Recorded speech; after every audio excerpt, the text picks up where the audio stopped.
havia comentado com vocês que eu queria mostrar como que está aí a adequação para os dentistas, né? Está tendo ainda muito diz aí, né? Mas espero que até semana que vem tenha um posicionamento mais incisivo sobre a atuação dos dentistas diante essa pandemia, né? A gente precisa de um posicionamento, obviamente, né? Nós estamos todos aí parados e isso é importante para nós, o posicionamento aí das autoridades. Então aí, né?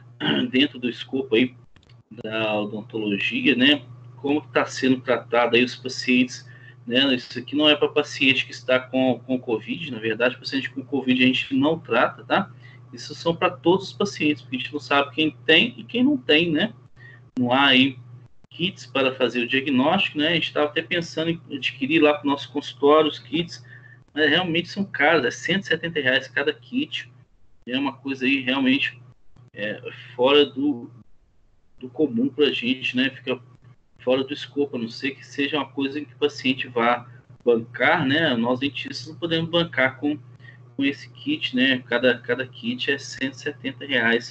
Cada exame, né? Na verdade, é R$ 170. Então, né, nós estamos tendo aí que utilizar, né? Só para atendimento de urgência, né? Não pode se atender pacientes eletivos ainda, tá? Então, ó, o macacão, né? Macacão com fecho completo, né? Macacão de uso único é trocado para cada paciente. Pro pé, né? O sapato fechado, não é o caso aqui da nossa colega, é um sapato fechado, né? O macacão cobrindo toda a face, o uso da máscara facial, né? Essa que é a máscara que eu comentei com vocês, é muito legal, protegendo toda aí a face.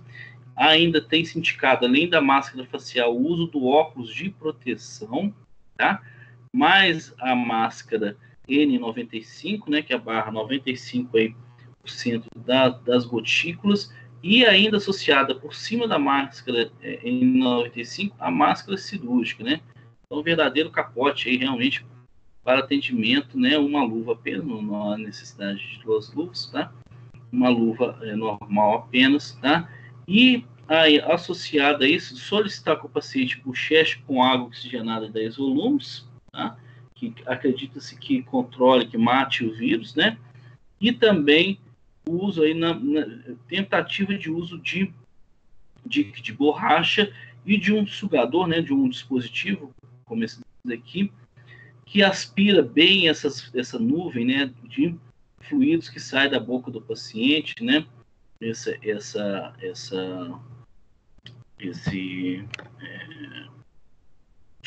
Gente, esqueci o nome agora. Essa nuvem de fluidos aí, né?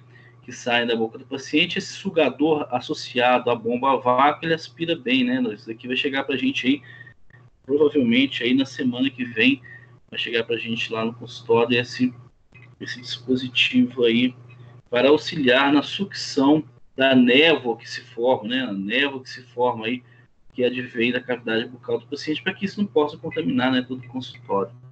Ok? Também não é um dispositivo barato, né? Dependendo da quantidade, sai R$ 10 cada dispositivo desse aí. Então, são alguns protocolos aí, né, que foram elencados pelo CFO e pela ADA, que é a Associação Americana de Odontologia, né? De odontologia. Então, aí nós estamos aí atrelados, né, presos aí a diversos fatores que estão um complicador para vários colegas da odontologia. Tá? Então, vamos tocar o barco aí. Né? Então, vamos falar agora, nessa segunda parte, pessoal, de como nós vamos adequar o nosso consultório dentro da biossegurança, na quesito de limpeza e descontaminação dos nossos equipamentos, né, da superfície e dos nossos periféricos, o uso de barreiras de proteção, o uso de campo e barreiras de proteção, de isolamento, tá? A descontaminação e a esterilização dos nossos instrumentais, né? Como que é o processo de esterilização. E mais lá para o final, né? Nós vamos aí trabalhar com vocês a questão da dispensa dos resíduos biológicos, né? Como a gente faz a eliminação dos resíduos químicos e biológicos hiperfluocortantes e as atitudes que devemos ter caso soframos algum acidente aí, né, perfluocortante, ok? Então, o processamento da superfície, quer dizer, trabalhar superfícies do consultório, e quando eu falo superfície, pessoal, não é só aonde que a gente põe a bandeja, não. É qualquer superfície aonde o paciente pode ter contato e onde que aquela nuvem de líquidos, né, que advém, né, da cavidade do bucal do paciente podem chegar. Então, é qualquer superfície associada. Então, é cadeira, bancada, o equipo, né, os periféricos que estão envolvidos, né, caneta de autotração, ultrassom, fotopolimizador, etc. Como que a gente processa essas superfícies, né? Tanto relacionado à limpeza geral, né? Limpeza e descontaminação, desinfecção, e o uso de barreiras de proteção, ok? Desses equipamentos, tá? A limpeza, né, é para remoção da sujidade, já falamos para vocês. A desinfecção é para eliminar micro-organismos, e o uso de barreiras é para isolar o nosso equipamento de contaminantes do paciente, né? Então, a barreira vai isolar e evitar que contaminantes do paciente, né, agentes químicos e biológicos do paciente possam infectar ou contaminar o nosso equipamento, ok? Então, a barreira aí também é de fundamental importância, vocês vão ver aí um pouquinho para frente. Obviamente, essa turma é uma turma que tem bastante profissionais que estão associados à odontologia, né? Vocês já têm ideia aí, nós vamos reforçar e mostrar alguns detalhes a mais aí para vocês, né? Então, todo equipamento odontológico e os seus periféricos, né? E aí, periférico, né, é tudo que está associado, é a sua caneta de autorrotação, o seu micromotor com contra-ângulo, é o motor de implante, é o motor de endodontia, é o jato de bicarbonato, é o ultrassom,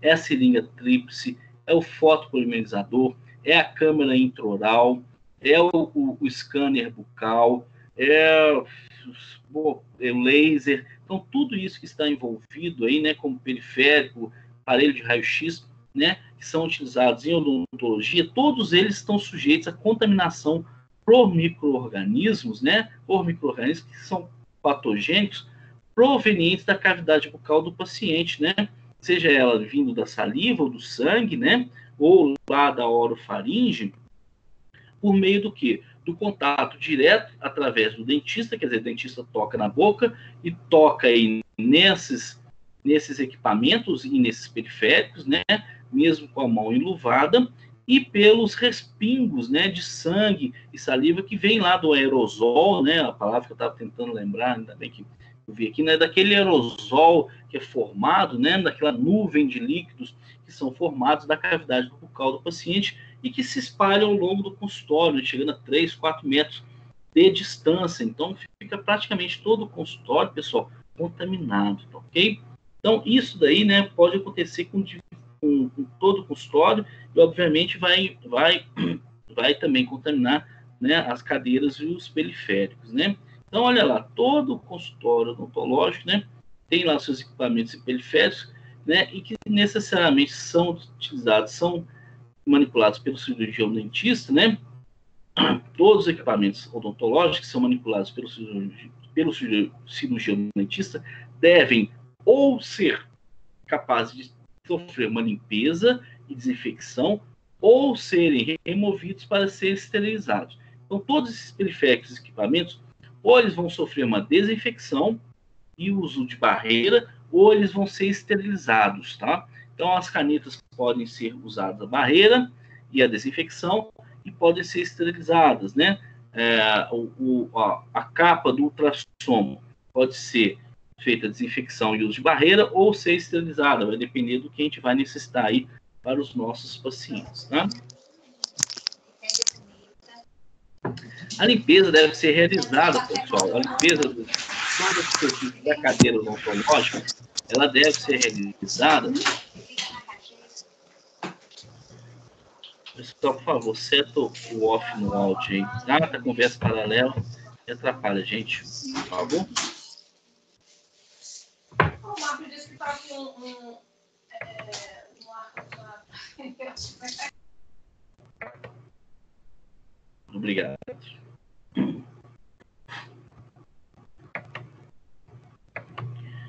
Então, a limpeza do consultório odontológico deve ser realizada, né, através do uso de água, né, e sabão neutro. Água limpa, sabão neutro, junto com o pano limpo, né? Essa limpeza é para remoção de qualquer sujidade, gotículas de sangue, cimento que cai, restos biológicos, né, de tecido bucal que caem, né, saliva. Então, isso tudo aí deve ser, né, limpo, né, removido. Essa sujidade deve ser limpada com água e sabão e pano limpo. E logo após a limpeza, deve ser desinfectada com álcool 70 e papel toalha. Então, é borrifado o álcool 70, né?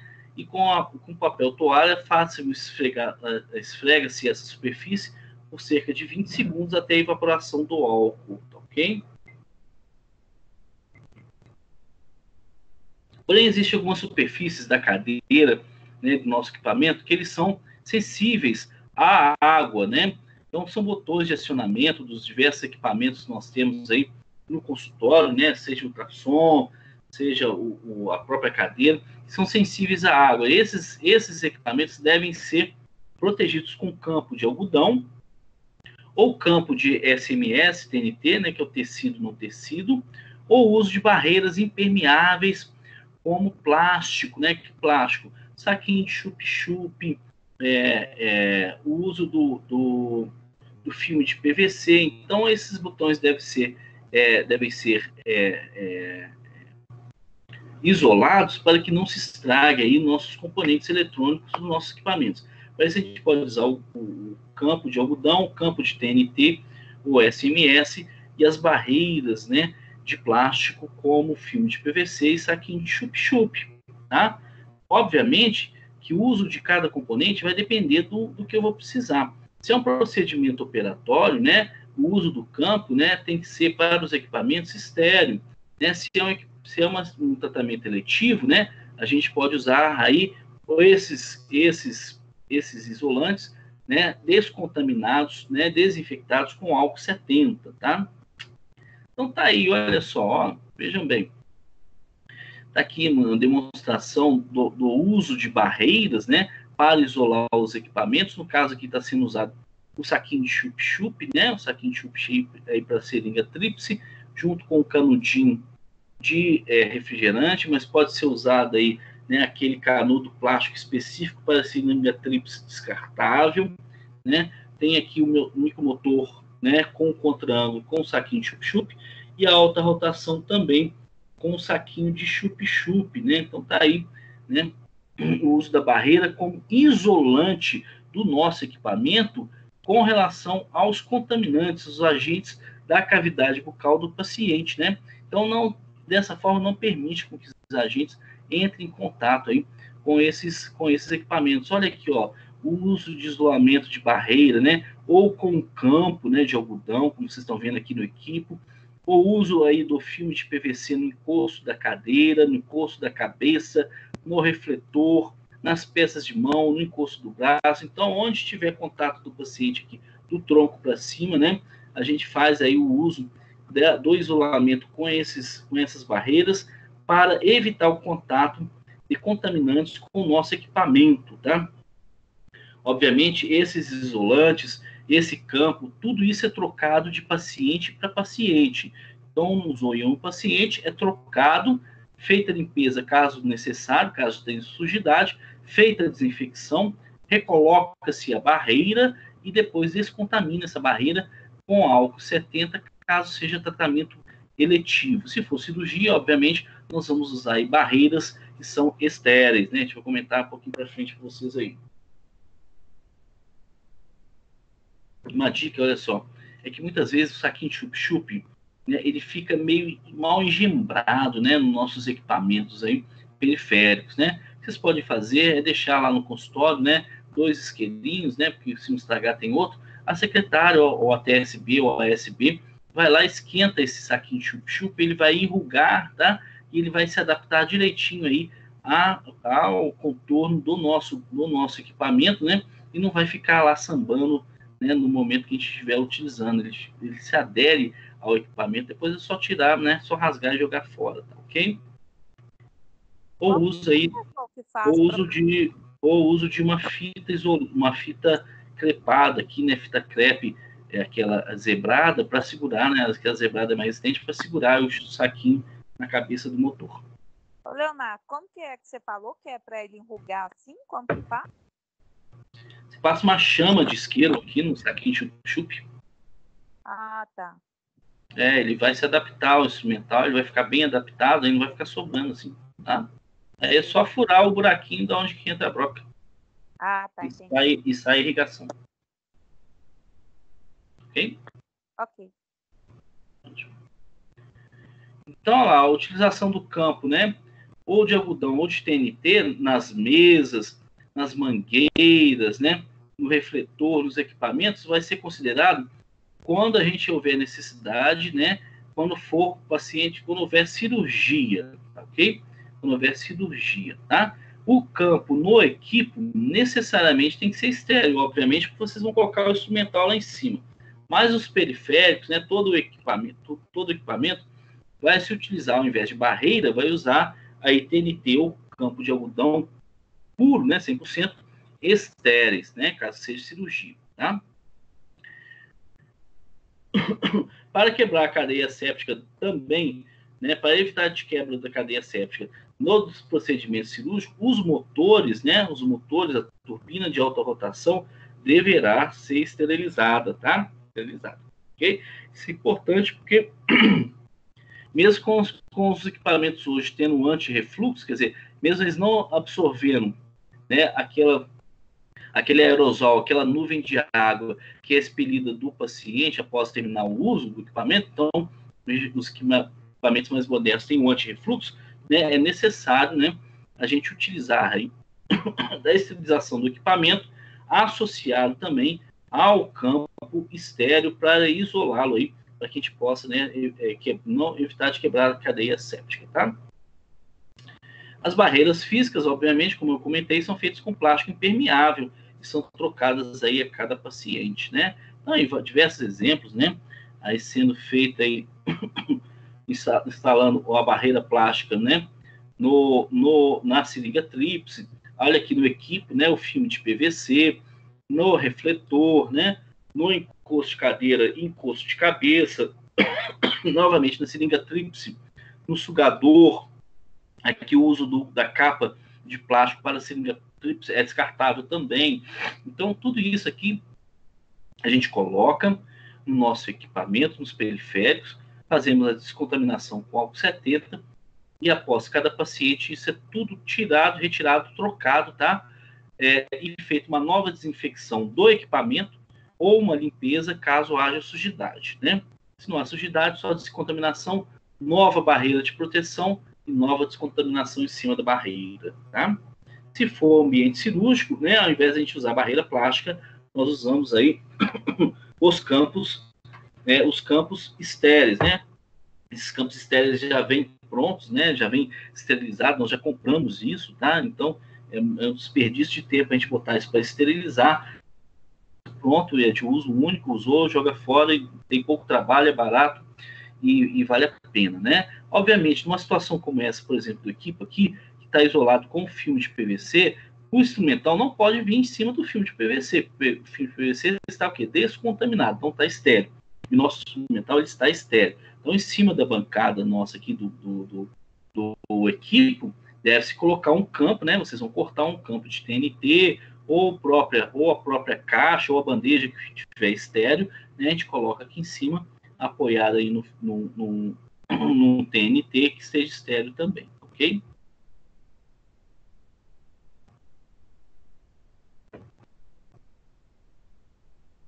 Uso da água aí nos equipamentos odontológicos, pessoal. Então, é de fundamental importância, porque a água tem que ser de boa qualidade, se bem que, né, a gente tem que ter esse entendimento muito bem postado, que a água que vai rodar no nosso na seringa tríplice, na caneta de alta rotação, deve ser água tá? Que é uma água livre de contaminantes, livre de micro-organismos, né? Hoje em dia tem equipamentos aí que destilam água em consultório, né? Ou destilar ou deionizar água, né? É feita isso em consultório, ok? Então, preferencialmente destilado, obviamente, para não ter contaminante biológico. Então, a gente destila essa água para uso em autoclave e para uso na cadeira odontológica, tá? Obviamente, essa água destilada, ela é de uso diário. Então, se ao final do dia essa água não foi utilizada totalmente, ela deve ser retirada da sua cadeira e jogada fora. Onde que fica essa água? Vou mostrar para vocês aqui, ó. Todas as cadeiras odontológicas têm um dispositivo, parece uma PET, uma garrafinha, né? Uma ou duas garrafinhas, né? A grande maioria é uma garrafinha só. Uma garrafinha PET, onde que a gente tem água, tá? A água destilada. Essa água destilada vai abastecer a caneta de alta rotação, vai abastecer a seringa tríplice, vai abastecer o jato de bicarbonato, vai abastecer o ultrassom, tá? Então a gente utiliza aí essa garrafinha PET, tá? Com água destilada. Não é a mesma água que vai lá para a cuspideira, tá ok? Não é a mesma água que vai para a cuspideira, tá? É uma água só para os nossos periféricos, bem? Então, a gente usa água destilada e ela deve ser trocada diariamente. Não chegou ao final do expediente, não usou a água, vocês tiram a garrafinha, dispensam essa água fora e no outro dia, né, recoloca uma nova água destilada lá no seu equipamento. Se vocês forem iniciar no início do trabalho,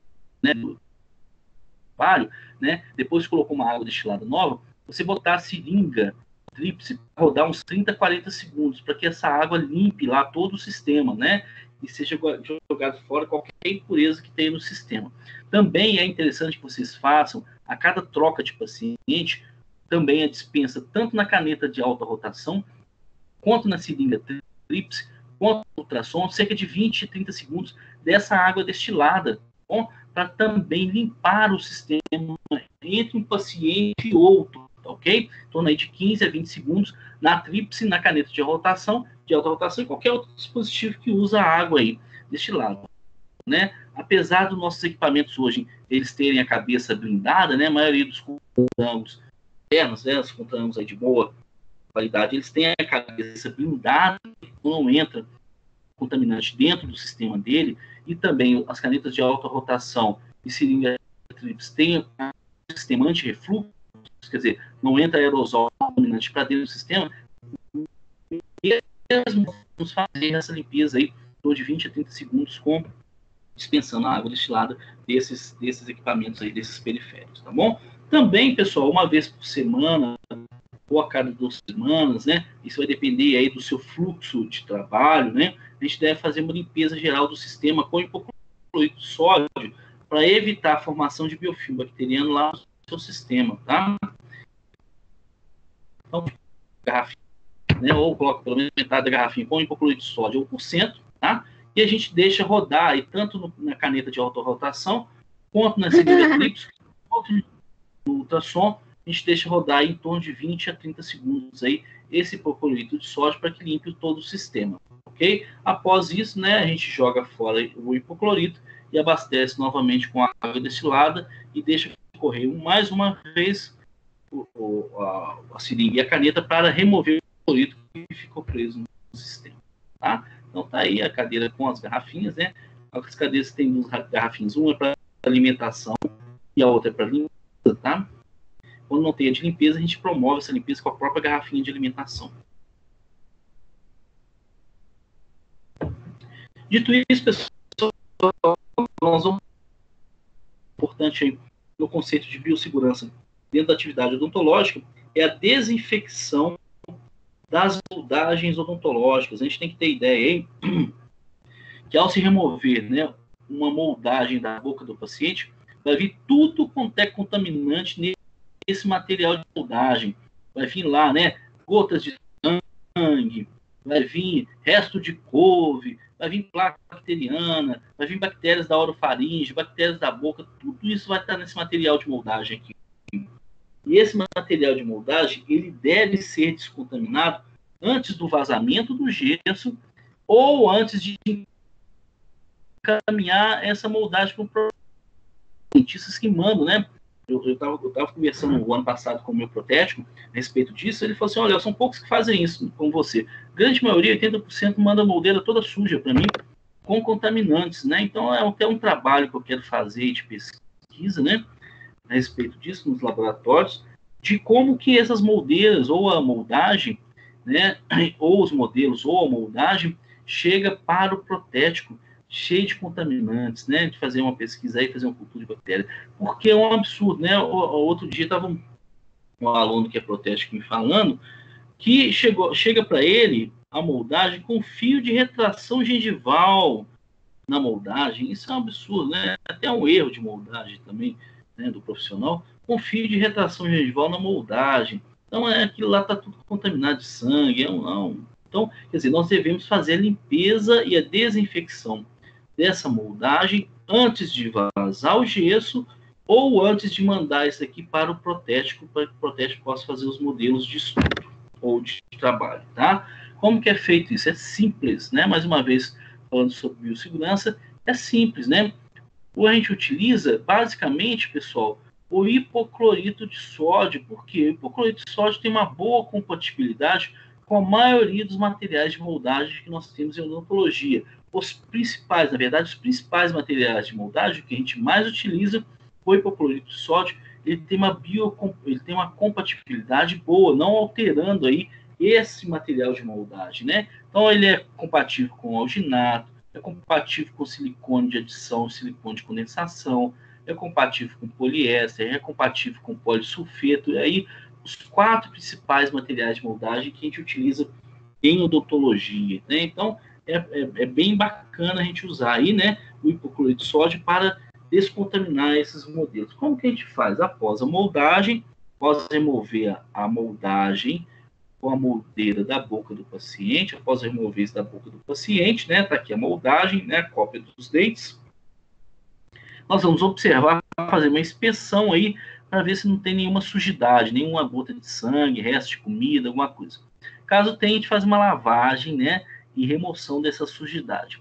Feito isso, o que nós vamos fazer? Nós vamos mergulhar essa moldagem, tá, com a moldeira, a gente mergulha isso dentro de uma solução com hipoclorito de sódio a 0,5%, né? Só diluir a água sanitária lá, né? Dilui a água sanitária, põe dentro de um recipiente, né?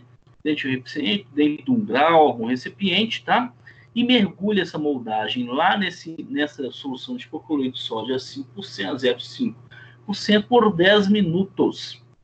Ou então nós borrifamos o hipoclorito de sódio a 0,5% a 1% na moldagem, tá? Então a gente borrifa o hipoclorito na moldagem toda e coloca essa moldagem com a moldeira dentro de um saco plástico, criando um ambiente de saturação do hipoclorito de sódio e deixa lá também 10 minutos, mas tem que estar molhado, tá?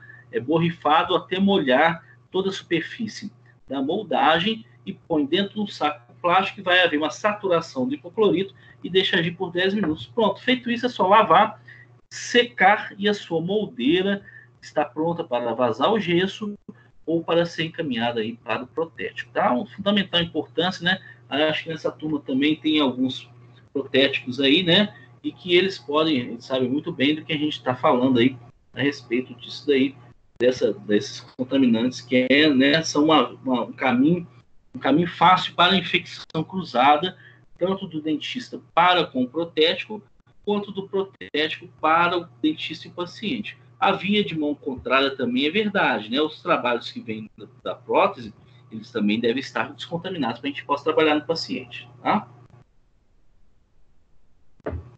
Dito isso, meus amigos, nós vamos agora para o fluxo e para o processo de esterilização, que é algo simples também, que nós já comentamos aí com vocês na disciplina lá de microbiologia, né?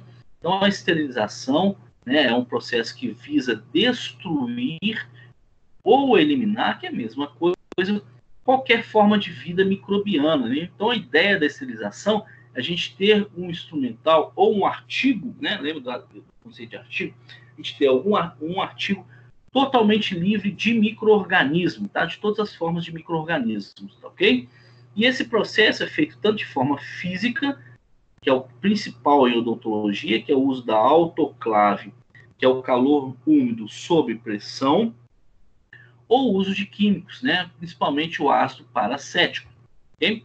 Então, olha lá, na odontologia, né, o processo de esterilização principal dele é o físico de vapor saturado sob pressão, que é a autoclave, tá?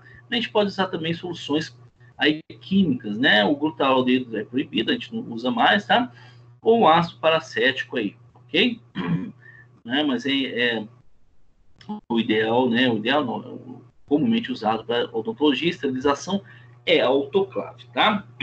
Então, a autoclave, né? Os micro-organismos são destruídos pela pressão e pelo calor recessivo, né? Que vai desnaturar suas proteínas e vai romper a célula, a membrana celular da bactéria. E atua também em esporos, né? Esporos, ok? A maioria das autoclaves são gravitacionais, quer dizer, elas formam um vapor e esse vapor circula ao redor de toda a autoclave, agindo nos instrumentais, tá? Como que é feito isso, né? Como que é feito esse processo de esterilização? Então, as autoclaves, né, são como uma panela de pressão, e quando a gente liga ela, né, vai haver aí uma injeção de pressão para que aumente a pressão de 0 para 1 atmosfera, ou 15 psi, e nessa pressão a água só vai ferver a 127 graus. Então, lá dentro da autoclave, né, sobre a pressão que é exercida, que é injetada na autoclave, a água que está lá dentro, por meio aí de uma resistência, ela vai esquentar e vai entrar em ebulição com 127 graus centígrados. Nessa temperatura, durante 30 minutos, todas as formas de vida são destruídas, tá? Todas as formas de vida são destruídas, inclusive esporos, tá ok? A maioria das autoclaves que nós temos em odontologia trabalha com esse ciclo, né? 1 atmosfera, 15 psi, a 127 graus por 30 minutos, tá? Também tem algumas autoclaves que têm um ciclo rápido, que a gente chama, ciclo rápido, que é o ciclo de 7 minutos, né? Só que aí a pressão vai para 2 atms, aí a água só vai conseguir ferver a 134 graus Celsius.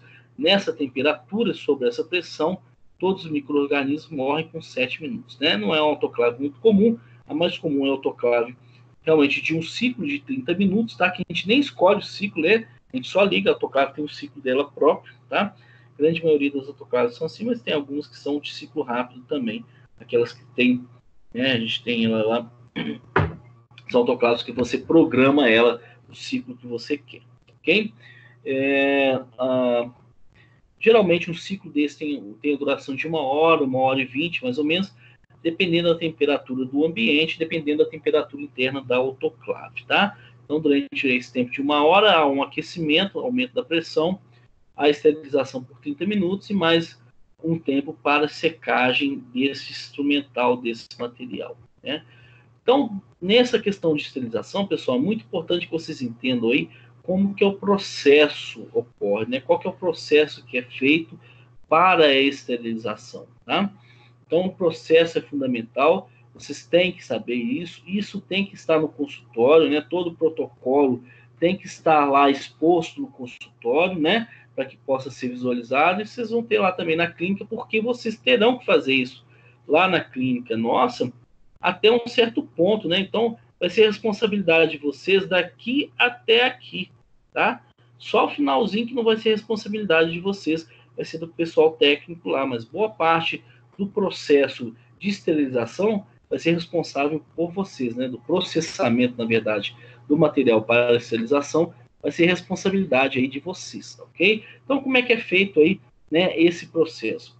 Vamos dizer que você esteja atendendo lá um paciente, e aí você termina o tratamento dele. Aquele instrumental que está contaminado, né, tudo aquilo que você utilizou que está contaminado, deverá passar pelo processamento de esterilização para um reuso aí em um outro paciente. Então, vocês vão pegar esse instrumental, vão acondicionar ele em uma caixa, né, vai ser solicitado depois que vocês uma caixa, tipo aquelas caixas de carne, né, aquelas caixas brancas, leitosas, que acondiciona carne.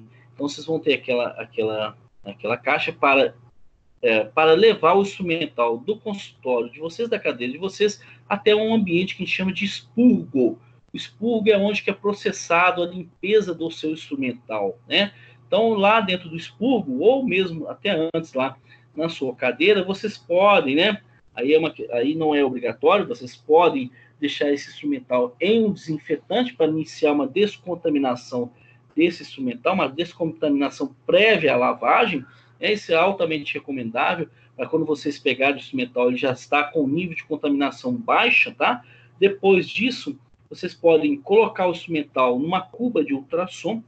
Vocês vão ver lá na clínica, depois a gente mostra para vocês. A cuba de ultrassom é um aparelho, né, que sob vibração ele vai deslocar qualquer sujidade que esteja aderida ao seu instrumental, né? Seja um cimento, seja sangue, seja resto de material biológico, né, tecido que esteja aderido, né? A utilização do ultrassom junto com o detergente enzimático vai desnaturar e deslocar qualquer componente proteico, né, sangue, resto de tecido. Já a parte de vibração, sem o procedimento enzimático, vai auxiliar aí na remoção de incrustações, cimento, resina, no seu instrumento, o que vai facilitar em demasia aí a sua limpeza, a sua lavagem mecânica. A descontaminação prévia com desinfetante, seja ele qual for, geralmente o Pinosol, né? O Pinosol é um bom desinfetante, e o uso do ultrassom não são obrigatórios, mas são altamente recomendados, tá? O que é obrigatório é daqui para baixo, tá? Uma lavagem mecânica, uma limpeza mecânica adequada, né? Essa limpeza, essa lavagem é feita aí com escova de unha, né? Aquela escovinha pequena, aquela escovinha de unha, ela é utilizada para esfregar e lavar o seu instrumental, o seu material, o seu artigo, junto com um detergente neutro, algum outro detergente, algum outro tipo de sabão, né? Obviamente usando luvas de borracha, tá ok? Após essa lavagem, essa limpeza então é feita com escovinha. Algumas vezes eu acho conveniente vocês terem, além da escovinha, ter uma escova de dente também. Tem algumas situações que a escovinha não consegue limpar e a escova de dente limpa bem. Tem aquela escovinha de metal para broca, tá? Vocês vão precisar também, é fundamental a escovinha de broca para remover os detritos na broca, tá? Então, após essa limpeza mecânica, né, remoção da sujidade, aí nós vamos promover o enxágue, lavagem desse instrumental, né, enxaguar ele e fazer uma inspeção visual. Caso tenha alguma sujidade, esse instrumental volta para a limpeza mecânica. Se não tem sujidade, ele vai seguir para a secagem, tá? Para a secagem. Todo esse processo aí, pessoal, de lavagem, de inspeção visual, né, é feito no expurgo. Depois, secagem, empacotamento, na verdade, empacotamento, feito em outro ambiente, tá? Feito em outro ambiente. Então, a divisão aí de ambientes físicos, né? Muitas vezes isso é feito em pequeno espaço, mas tem que ter uma diferença de ambiente físico entre a lavagem, né, e o processamento para a esterilização desse instrumental, né? O empacotamento e esterilização dele, ok? Então, feita a inspeção, caso não haja nenhuma sujidade, esse instrumental vai para secagem. Essa secagem pode ser feita tanto com um pano limpo, quanto uma secagem feita naturalmente no ambiente, tá? Então, pode secar de forma natural, ok? Depois da secagem, né, o instrumental tem que estar seco para não atrapalhar as propriedades dos materiais que vão embalar esse instrumental. Então, depois da secagem, esse instrumental ele é embalado, empacotado, né? Ou ele é empacotado, existem diversos aí pacotes, né, tipos de empacotamento. Eu vou mostrar para vocês quais os materiais são mais usados daqui a pouquinho. Esse instrumental pode ser acondicionado numa caixa cirúrgica, esse instrumental pode ser acondicionado numa bandeja, esse instrumental pode ser acondicionado num cassete plástico, esse artigo pode ser acondicionado numa caixa de brocas, bom, enfim, aonde for necessário, ou então ser acondicionado diretamente, sem nenhuma caixa, sem nenhum cassete, né, diretamente ser acondicionado, empacotado.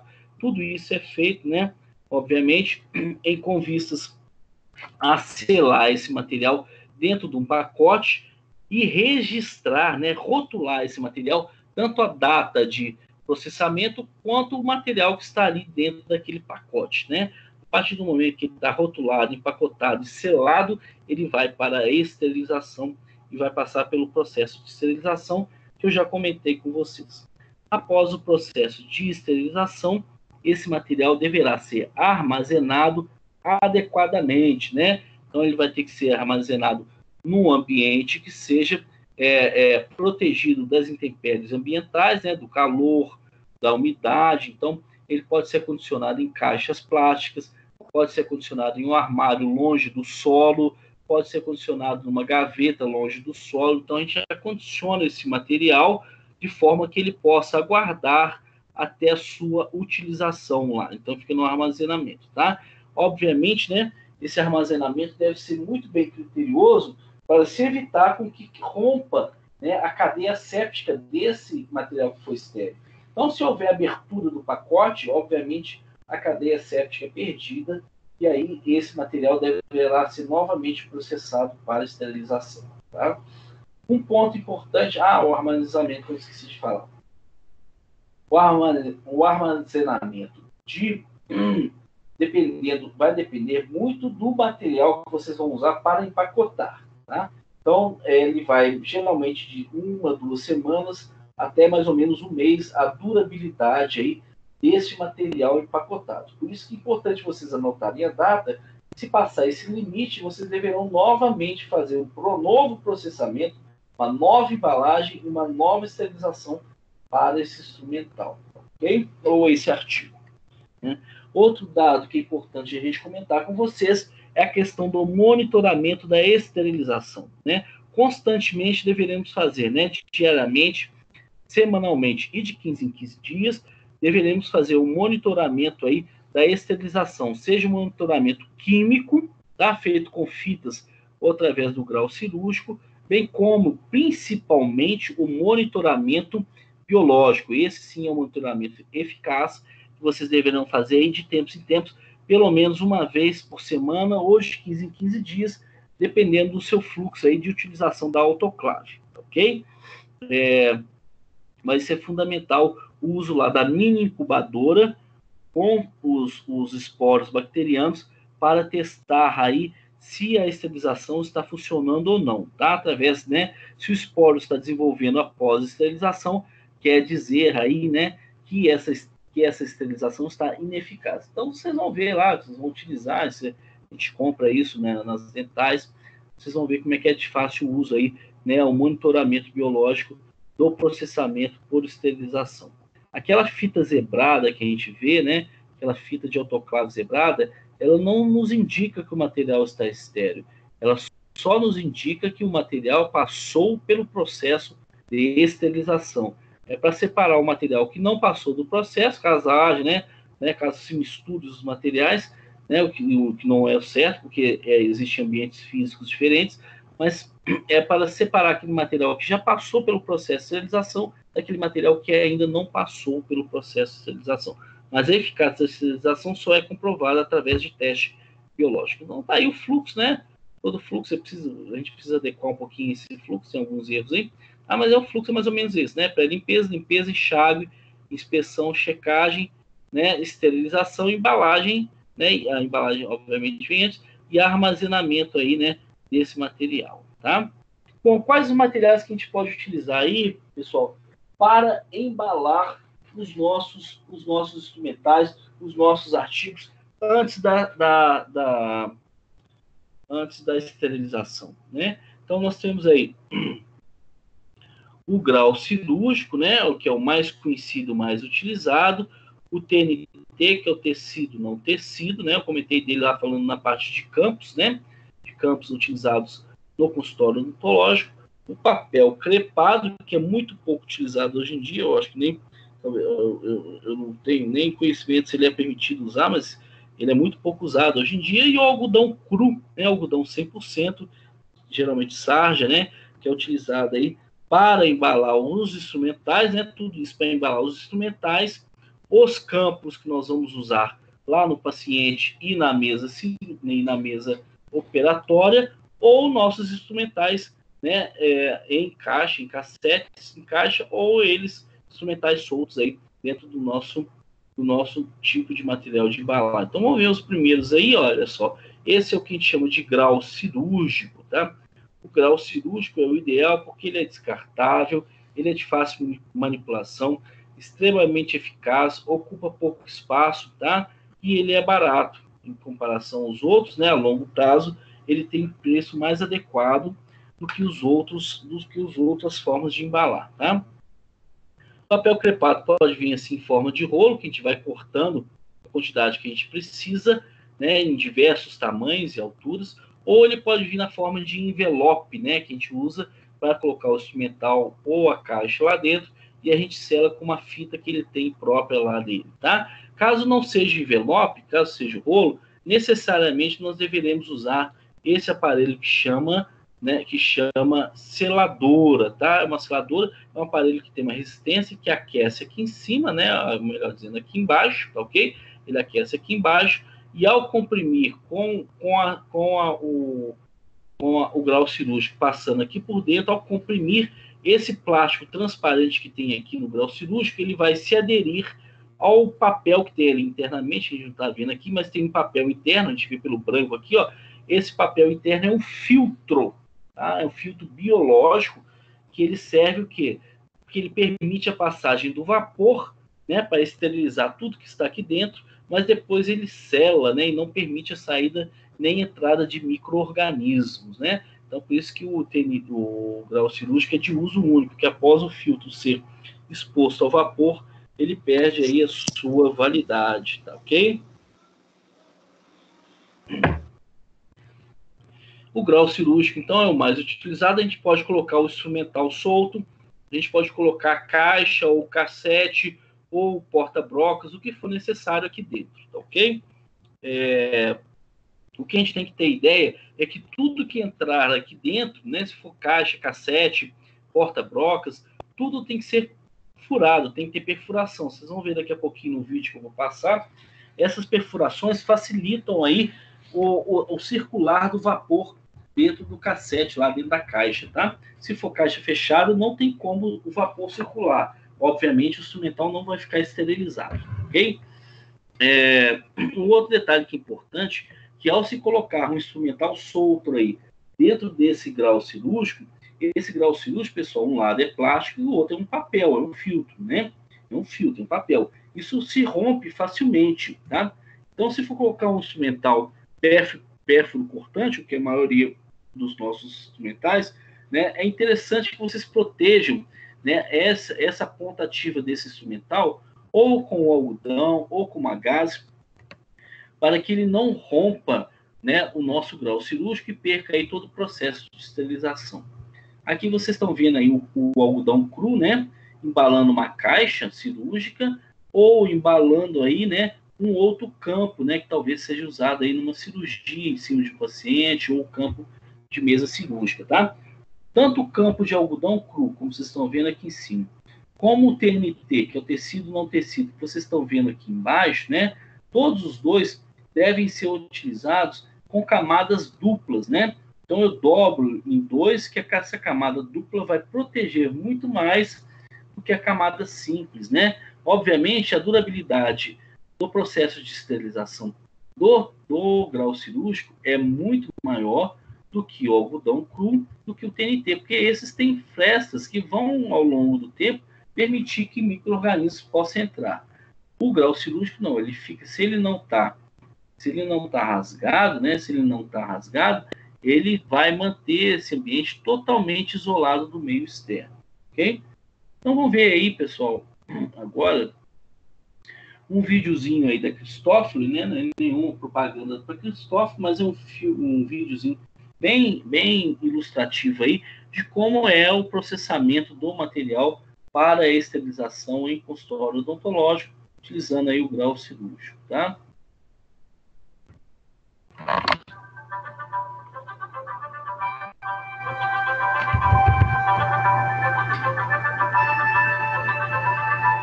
Meu nome é Liliana e sou consultora de biossegurança Cristófilo. Nosso objetivo hoje é ajudar você a conhecer melhor os seus equipamentos e dar algumas sugestões práticas sobre biossegurança no seu consultório. Entre em contato comigo sempre que precisar. Para a sua comunidade, dividimos essa apresentação em tópicos: lubrificação de canetas e instrumentos. A lubrificação das canetas deve ser realizada antes da esterilização. Caso contrário, as canetas serão contaminadas pelo próprio lubrificante. Use somente lubrificantes específicos para esse fim. Os instrumentos com articulação ou de corte devem receber um lubrificante apropriado, sem enxaguar ou secar. Embalagem. Existem vários tipos de embalagem para autoclave.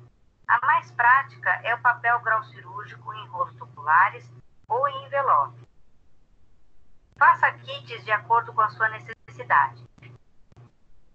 Você pode usar cassetes, bandejas, caixas perfuradas, porta-limas, porta-brocas ou outros acessórios que permitam a passagem de vapor, sempre complementando com papel grau cirúrgico ou papel crepado. Se quiser autoclavar posicionadores de películas de raio-x, existem containers especiais para essa finalidade. Como não se utilizam embalagens sobre esses artigos, ficarão somente desinfetados. Há produtos disponíveis em versões descartáveis, como, por exemplo, pincéis, escovas para polimento, borrachas, etc. 13. Uso de seladora. Se você optar por embalagens de papel grosseirúrgico tubulares, você deverá utilizar uma seladora. Selecione a largura do rolo de acordo com a necessidade. Os rolos de papel grosseirúrgico Cristófoli estão disponíveis em várias larguras: 7,5, 10, 15, 20, 25 e 30 centímetros. É importante fazer os pacotes sempre no sentido longitudinal, para que cada pacote tenha um indicador químico de processo. Deixe uma aba depois da selagem para permitir a abertura asséptica do pacote. Controle de infecção é um trabalho da equipe. A Cristófoli está ao seu lado para garantir a segurança que você precisa. Bom, pessoal, vocês viram aí, né? O finalzinho falou até da abertura séptica, né? Depois a gente vê lá na clínica, eu mostro para vocês como é que é essa abertura séptica do instrumental. Vocês viram que abre em cima de um campo, né? E aquele campo, obviamente, um TNT, ele também tem que estar estéreo, né? Está estéreo, ok? Algumas vezes você já autoclava, né? O instrumental dentro de uma caixa, né? Que vai estar dentro de uma bandeja para a utilização aí dessa bandeja com o instrumental estéreo, ok? E aí nós temos também, além do grau cirúrgico, o empacotamento, né? Que é feito com algodão, tá? Ou com o TNT, com tecido não tecido, tá? Se for o TNT, né? Uma gramatura, que chama gramatura, né? Uma gramatura maior, em torno de 20, 30, aí, uma gramatura, né? E esse TNT, ele passa a ser descartável, tá, ok? Ele é descartável. Já o pano de algodão não é descartável, tá joia? Você pode lavar e reutilizá-lo, tá, ok? Então, muitas vezes é utilizado aí, principalmente na medicina, né? O mais utilizado o pano de algodão cru e o TNT, mas também pode ser utilizado naqueles casos em que você tem a caixa muito grande, que não vai caber aí, né? Ou um campo muito grande que não vai caber dentro do grau cirúrgico. O grau cirúrgico tem limitação de tamanho, né? O máximo que tem dos rolos é 30 centímetros, tá? Então tem as limitações aí do grau cirúrgico também. Então muitas vezes você lança a mão aí do pano de algodão ou do TNT, tá? Como que eu faço esse empacotamento, né? Primeiro eu obtenho aí um quadrado que seja pelo menos 3 vezes maior aí que o objeto que eu quero embalar, tá ok? E coloco a minha caixa no sentido do ângulo, né, do meu pano de algodão ou do TNT. Só lembrando que nessa posição, que nessa configuração de quadrado aí do pano ou do TNT, isso deve estar o quê? Duplo, são 2 camadas que tem aqui, ok? Aí eu faço uma dobra de um lado e deixo uma aba ou uma orelha ou uma lingueta para fora para que eu possa puxar isso na hora da abertura. Faço uma segunda dobra também deixando uma aba de abertura, uma terceira dobra também com uma aba de abertura e finalmente na quarta dobra eu vou abraçar todo esse conjunto e vou selar, quer dizer, vou travar isso daqui com uma fita crepe zebrada, aquela fita de autoclave que ela é mais resistente, né? Ela não se solta, ok? Tão facilmente. Então aí está aí, né, a ideia, né? Vocês também podem travar em cada dobra dessa aqui, vocês podem travar aí com a fita crepe também para auxiliar aí no travamento de uma forma geral do seu empacotamento, né? Empacotamento em forma de envelope, tá ok? Então vão aí dar uma olhada também agora no segundo vídeo, que ela vai ensinar aí como que é feita, né? como que é feito, como que é realizado aí esse empacotamento com pano de algodão cru, ok? Vou adiantar um pouquinho o vídeo aqui para que vocês vejam aí a parte mais interessante aí dela, tá?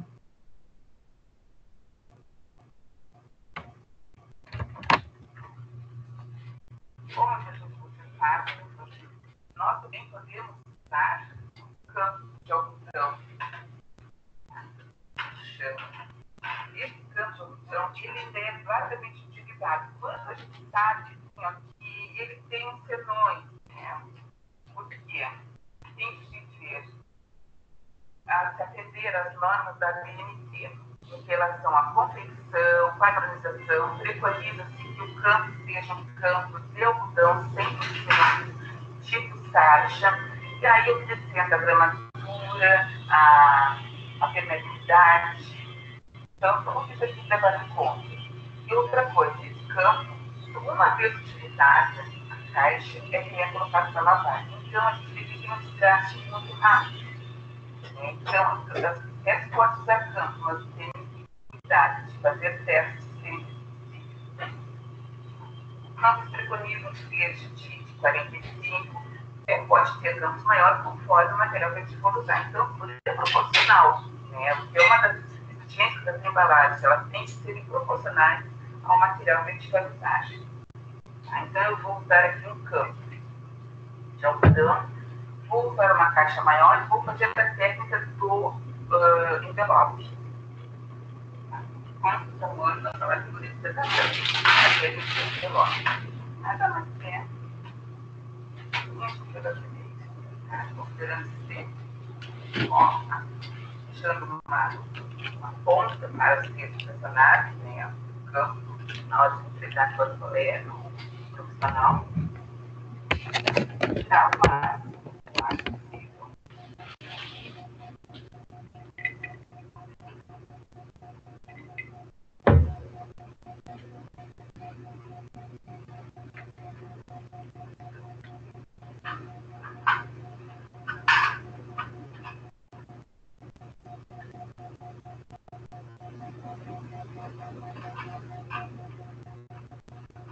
Deixa o máximo possível lá.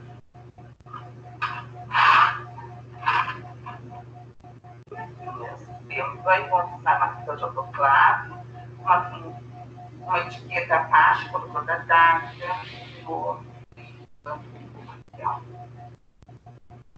uma coisa assim, tem o que é as vantagens também no campo, né? A data de validade. Enquanto que no grau cirúrgico nós preconizamos 4 meses, então vamos usar 20 dias até 7 dias. Então, feito com e outra coisa, assim, o campo também deve ser regulado sempre do campo duplo. A gente quer é campo duplo, sempre regulado novamente. Ok, aí pessoal, vocês viram aí o vídeo bastante interessante, explicativo aí de como proceder o empacotamento, né? Não é difícil, é até simples de ser feito esse empacotamento, tá? Então aí nós vamos aí indo para os 2 temas finais da nossa aula, tá? Que é o quê? Que é o gerenciamento de resíduos biológicos, tá? Como que nós vamos gerenciar os resíduos biológicos e químicos e o descarte dos pérfuros cortantes, tá? É muito interessante eu colocar isso para vocês, que é de responsabilidade do dentista, tá? O dentista é responsável pela destinação de todos os resíduos biológicos, químicos e pérfuro-cortantes, tá? Então, eles não têm destinação comum, como lixo comum, tá? Eles devem ser adequadamente destinados para áreas específicas, para receber material com risco biológico, químico e pérfuro-cortante, né? Eles são destinados de forma diferente que o lixo comum. Obviamente, não somos nós que levamos, né? Nós contratamos empresas que vão destinar esses resíduos. Entretanto, é fundamental que vocês entendam que é responsabilidade do dentista até a destinação final destes resíduos, tá? Então, como que é feito aí, né, a destinação do resíduo biológico, né? Então, resíduo biológico, pessoal, qualquer coisa lá que esteja contaminada, gás, resto de tecido, resto de dente, né, gás suja, luva, máscara, gorro, tudo isso é resíduo biológico, né, resíduo infectante que deve ter uma destinação específica. Como que é feito o manejo aí desses resíduos biológicos, né? Esses resíduos biológicos eles podem ser dispostos, né, sem tratamento prévio, então eu não preciso lavar, eu não preciso limpar isso, isso é jogado da forma que está, então a gás está suja, ela vai da forma que está, a gás está com coágulo, ela vai da forma que está, existe um pedaço de dente, vai da forma que está, a gente não precisa fazer tratamento desse resíduo biológico, né? E aí nós vamos acondicioná-los em saco branco leitoso, tá? Então, para resíduo biológico infectante, né, é determinação que o saco seja branco e que esse saco tenha lá descrito que é um resíduo biológico, né? Esse saco fica dentro aí de uma lixeira branca, né? Uma lixeira branca também escrito resíduo biológico ou infectante, tá ok? Né? Infectante. Então, contaminado, infectante, qualquer, né? Qualquer um desses adjetivos para você ter certeza que ali está, né? Os materiais contaminados, tá? Obviamente, a gente não deve encher até em cima para que possa amarrar e possa isolar aquele contaminante, ok?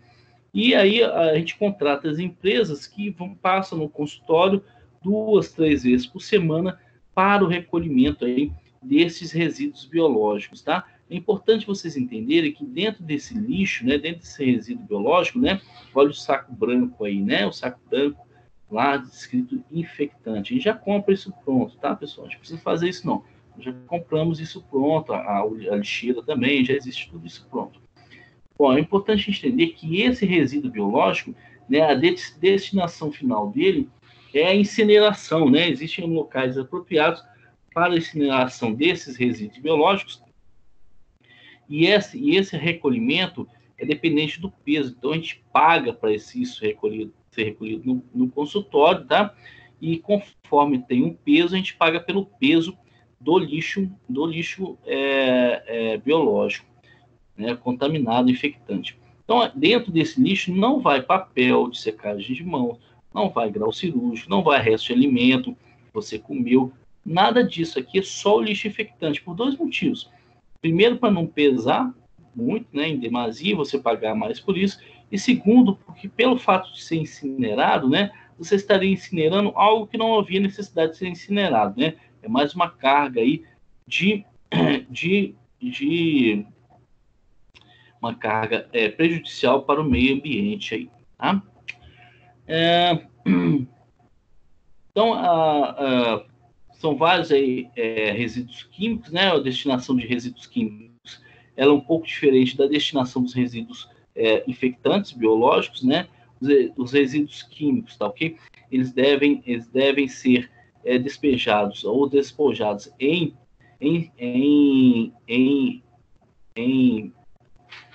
locais específicos. Então, por exemplo, medicamentos, né? Alguns anestésicos, medicamentos. Então, geralmente, farmácia tem aí um receptor para esses contaminantes químicos, né? Anestésico, alguns infetantes, resíduos de mercúrio, de amálgama, fixador de radiografia odontológica, né? Todos eles precisam ser devidamente enviados para os coletores específicos, tá? Para que tenha um destino ideal. Então, obviamente, se eu jogo uma droga no meio ambiente, essa droga pode influenciar, né, lá no meio ambiente. Então, eu estou quebrando a biossegurança, né? Então, o resíduo de amálgama, né, tem mercúrio, então o mercúrio ele pode contaminar o meio ambiente. A radiografia tem o fixador que está cheio de prata, essa prata é um metal pesado, pode aí atrapalhar o meio ambiente. Então, a gente precisa ter destinadores específicos para esses contaminantes químicos, né? Nem sempre é tão fácil, não é o mesmo que recolhe o lixo infectante, tá? Outra gente saber também que esses componentes químicos devem ser adequadamente embalados em embalagens que são compatíveis com o seu químico. Então, por exemplo, como é que eu vou colocar um ácido dentro de um plástico, né, de uma embalagem plástica? Então, a gente tem que saber adequar aí, né, o resíduo químico à embalagem, né? Então, por exemplo, os fixadores, né, os reveladores de odontologia, de filmes radiográficos, né, eles podem ser dispensados na pia, desde que seja neutralizado, né? Se o pH seja neutralizado ou ficar um pouco básico, ele pode dispensar na pia. Mas os fixadores, como tem a prata, é um metal pesado, a gente deve solicitar uma pessoa que recolha isso para a gente. Como tem a prata, geralmente eles recolhem, né?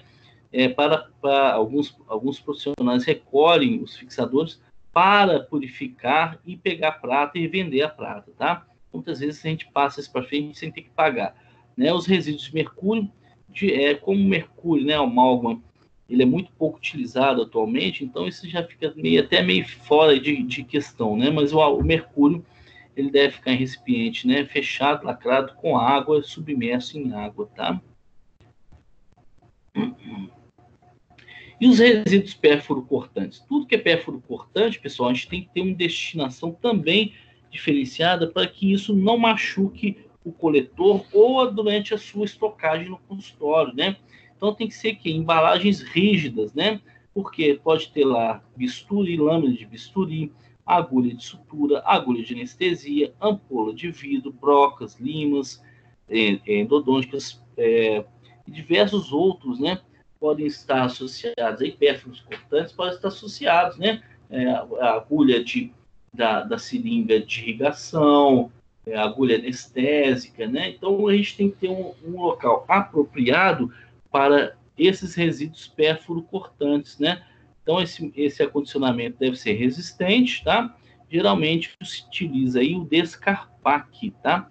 Descarpac aí é uma caixa de papelão que é montada, né? A gente monta, recebe isso e a gente monta em consultório, que ela é dupla, né? De papelão duplo e duro, né? Dentro aqui desse Descarpac, dessa caixa montada, tem um saco amarelo que vai recebendo aí os contaminantes, né? Os resíduos os resíduos pérfuro-cortantes, como essa agulha aqui de anestesia, né? Então, de seringa de irrigação. Então, a gente vai colocando aqui dentro até uma determinada aí altura, depois a gente destina isso para o recolhedor, né, do lixo biológico, e também vai ser incinerado esse lixo, esse Descarpac. Então, olha lá, é um lixo infectante, né? Tem o risco biológico, e ao mesmo tempo ele é pérfuro cortante, né? Então tem aí uma destinação que é incineração, tá?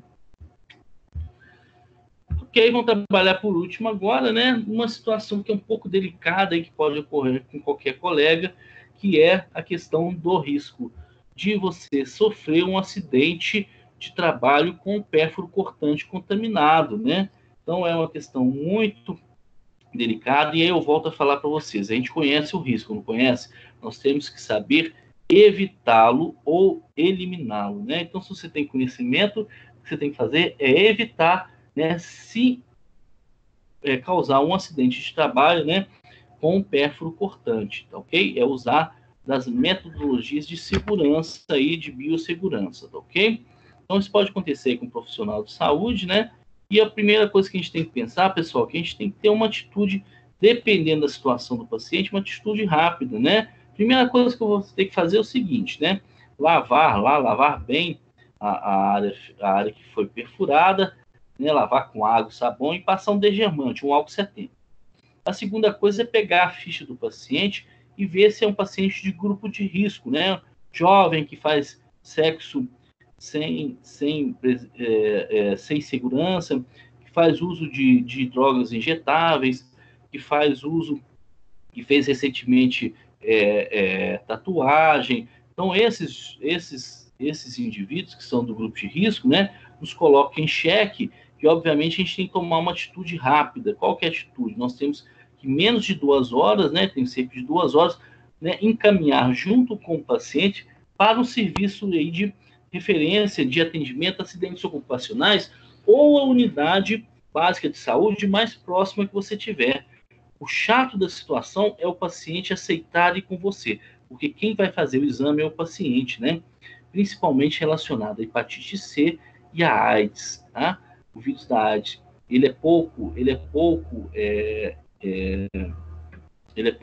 a transmissibilidade dele é baixa, mas em compensação ele é altamente patogênico. Quando ele entra na corrente sanguínea, ele vai causar doença. Tá? Então nós temos aí um tempo limite, tá? Para a gente atuar, para evitar danos maiores que a gente desenvolva a doença. Então é o que? Levar o paciente junto, ele vai fazer o exame para a hepatite C e para a AIDS. Caso ele não tenha, né, aí obviamente encerra aí a questão. Caso seja um paciente doente com HIV, você imediatamente vai para o colega, o dentista, imediatamente vai passar para o tratamento com antirretroviral para evitar que o vírus se desenvolva, tá? Então, de suma importância, dentro de um acidente pérfuro-cortante, ter ideia se o paciente é de risco e encaminhar-se rapidamente para o serviço aí de atendimento a acidentes ocupacionais ou a unidade básica de saúde mais próxima ou algum serviço particular que vocês tenham de convênio, alguma coisa desse tipo, tá?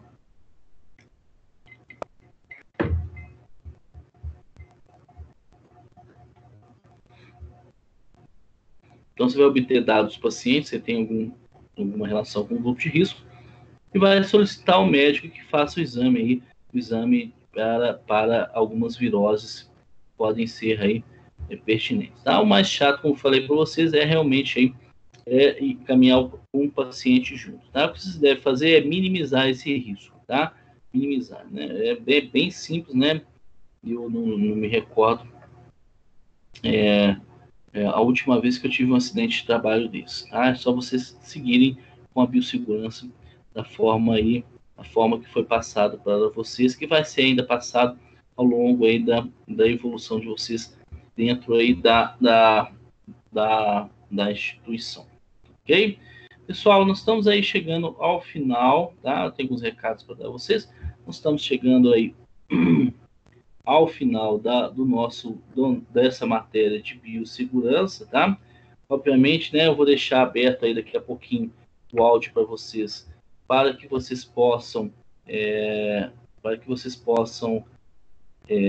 falar para nós aí, para entrar com algum questionamento, tá? Mas eu tenho algumas coisas para conversar com vocês, né? Eu vou só tirar aqui um print aí da nossa tela aí com os presentes, com os alunos presentes, tá?